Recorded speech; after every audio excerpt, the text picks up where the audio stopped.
All right, everybody. Good late afternoon. Hope you guys are doing well. I know that a decent chunk of my viewer base is not going to be in a good place right now because a lot of Seahawks fans are also Duck fans. I uh, I don't know what to say about that. I don't know I mean, the game's still going. I'm still looking at it out of the corner of my eye, but I got nothing to say about that. So I know that a decent chunk of Seahawks fans are not having a good day today, but the show goes on regardless.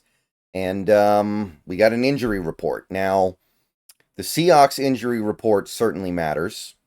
The Rams, not so much, because we already know the Rams are going to be chilling out in this game. We know that the Rams are not going to be looking to put all their best players on the field and put everybody at risk. They've already announced Stafford's not playing and Jimmy G's getting the start.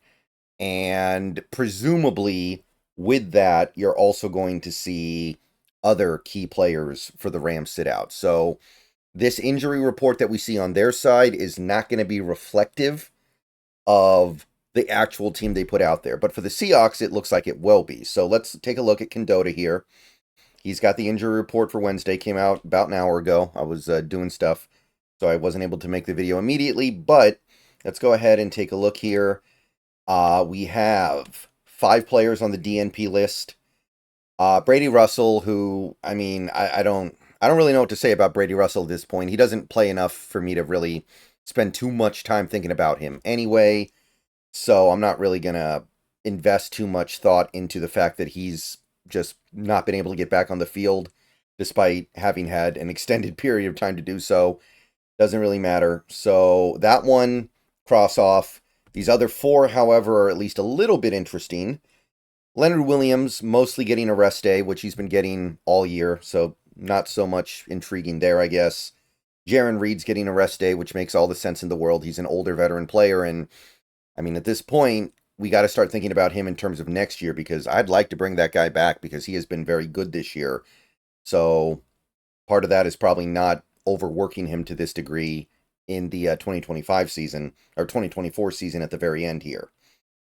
So it's these two, the first one and the third one here, that catch your attention a little bit. We got Abe Lucas here, and if I recall correctly, when he was getting days off in previous weeks, we kind of acknowledged that it was rest, partially. It was part rest, part knee. And you can see the knee is still listed here for Abe Lucas, but the abdomen, I think, is new. So that implies that something happened with Abe Lucas in that game against the Bears.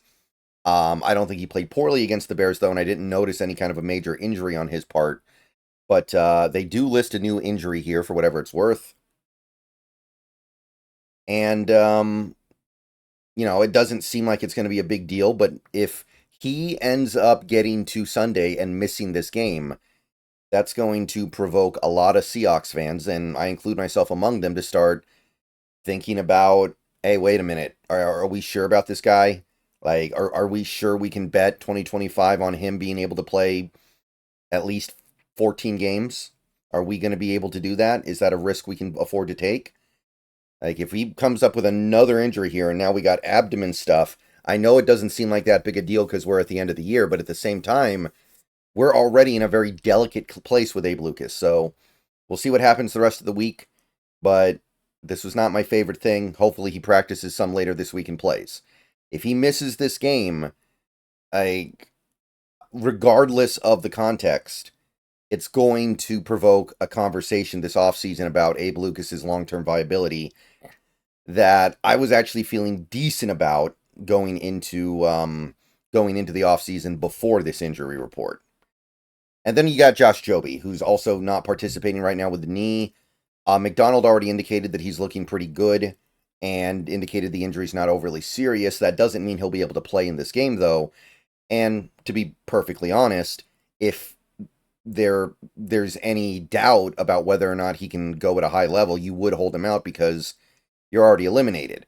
I do want this team to do everything they can to win this game, but I don't want them to put a player out there if he's at risk of aggravating an injury further in a way that is potentially a long-term problem. So we'll see what happens with Jobe. He's had a real nice year. If he can't go, then we do have Trey Brown, and Trey Brown actually played pretty good last week in the little bit that he played, and it's almost certainly his final game as a Seahawk anyway, so If we see a lot of Trey Brown next week, there's nothing wrong with that. So that's a DNP list. Not too bad for a Wednesday. Limited participation. We got a handful. We got Laken Tomlinson with the ankle. Again, it's kind of notable we're not calling it rest. We've called it rest the last few weeks. Certainly, Laken Tomlinson's not a guy who needs to practice a lot, but he is a guy who we've usually given the designation of rest. So the fact that it's an ankle injury now is notable. Nothing that should keep him out of the game. You got Ernest Jones IV with a knee injury, limited participation. That's just something that's been bothering him all year, not going away right now. Hopefully it goes away this offseason. So just business as usual. You wouldn't expect it to go away. We also got Byron Murphy. So that's a new one. Byron Murphy with the back injury, limited. Glad we're at the end of the year. Doesn't sound like it's anything too major. I didn't hear the coach call it out specifically. So our coach is. So we'll see what goes on. And of course, Lockett getting his rest day, limited participation. Very likely this is his final game as a Seahawk. So I definitely want him out there. I definitely want him to play. I definitely want him to do something in that game, even if it's just a couple catches. But it doesn't seem like there's anything wrong with him. And nobody listed in full participation, including Kayvon Wallace. So I don't know what that means. Does that mean he's getting activated? Does that mean we're good? Does that mean they just decided, put him on ice? It's the last game of the year anyway. I don't know. I don't know what's going on with Kayvon, but he's been listed here for a while. I would assume the time limit on activating him is either here or about to be here, by the way. So a little bit confused about all that, but he's not here. Okay, so that's the Seahawks side of things. That's all we got.